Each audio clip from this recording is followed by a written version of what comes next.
My life is a gift. I was born in September of 1969 to a young First Nations girl. And I say girl because my mother was barely 17 years old when I was born. She put me up for adoption shortly after my birth, and I was spared from the foster care system.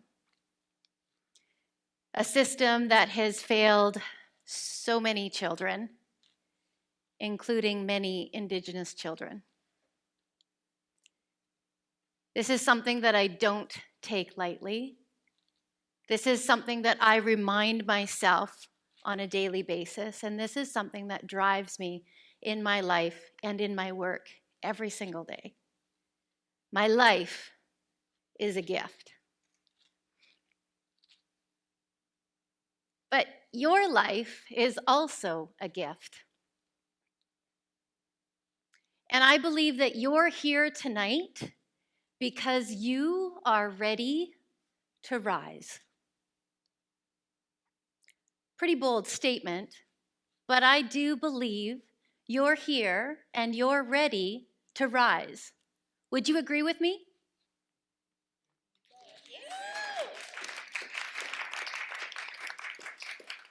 You see, you were called to be here this evening. And a really special mentor said to me once, if you were not called, you wouldn't be compelled. Think about that for a moment. If you weren't called, you wouldn't be compelled. I believe that you were called to be here this evening to join us. My question is, what is also calling you in terms of your gift of this lifetime? What is calling you for your gift of your lifetime? I'm going to talk just a little bit about gifts. It was 3 years ago, and I had just finished organizing and coordinating a fundraiser for an amazing woman by the name of Deanne Whalen. And I hope if you do not know Deanne's story that you will look it up. You see, 3 years ago, she set out to bike, hike, and paddle, as well as cycle, bike, hike, paddle, the Trans-Canada Trail.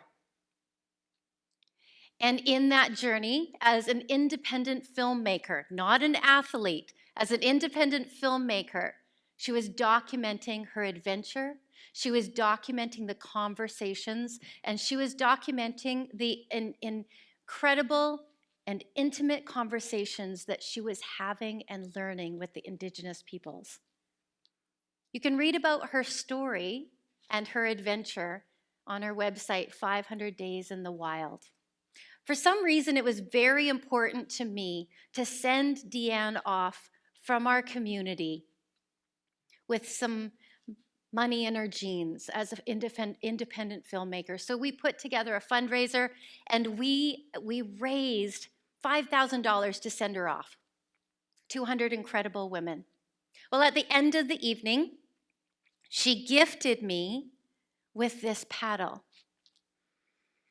And it was unexpected, and when she gave it to me, this flood of emotion, so strong and so powerful, came over me from a place that I have never experienced before, that I felt this intense connection, and I almost wanted to start sobbing in front of 200 women. You see, this gift was my calling from my ancestors. Before that time, I had no connection. I had no knowing. I've known since I was 4 years old that I was adopted. I've only known for the last 3 years that I am Indigenous. This gift was a reminder to reconnect to my heritage and to find my birth mother. Arlene, who is now 65 years old.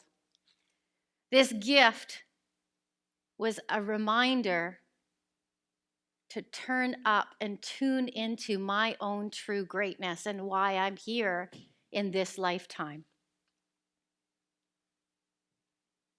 You see, your greatness is a gift.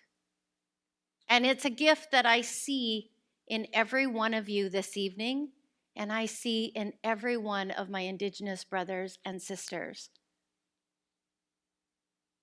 It's an incredible gift, and it's an important one.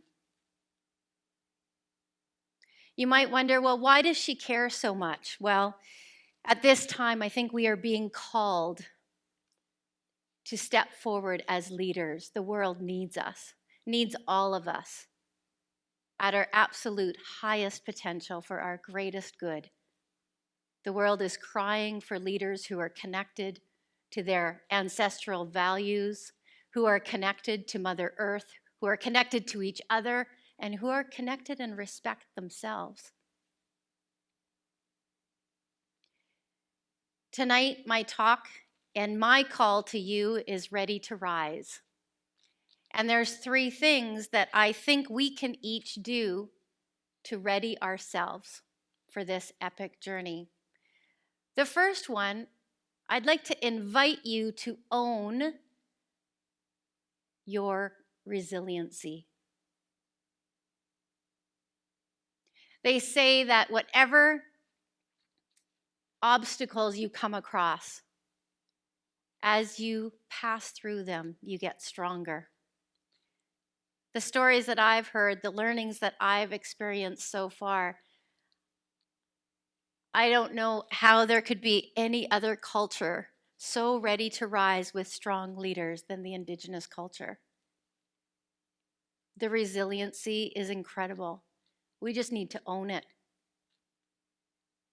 The second step in terms of being ready to rise is being ready, is actually spending some time to think about, what am I ready for? Carving out some time, some space, some quietness in nature to really think about, what am I ready for next?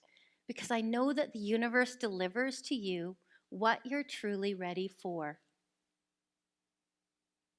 Ready, we rise. And the third thing is to be rooted, deeply rooted. What are you doing every day to connect yourself to the earth, to the people that keep you motivated and positive? Connect to your highest self, because it is deeply rooted that we rise.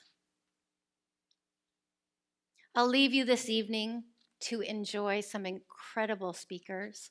I'm deeply honored to be here with a prayer, and that is, may you see yourself as I see you. To my Indigenous brothers and sisters, I see you. I see all of you. I see the incredible leaders that you already are. And I raise my hands to you. Together, we rise. Thank you.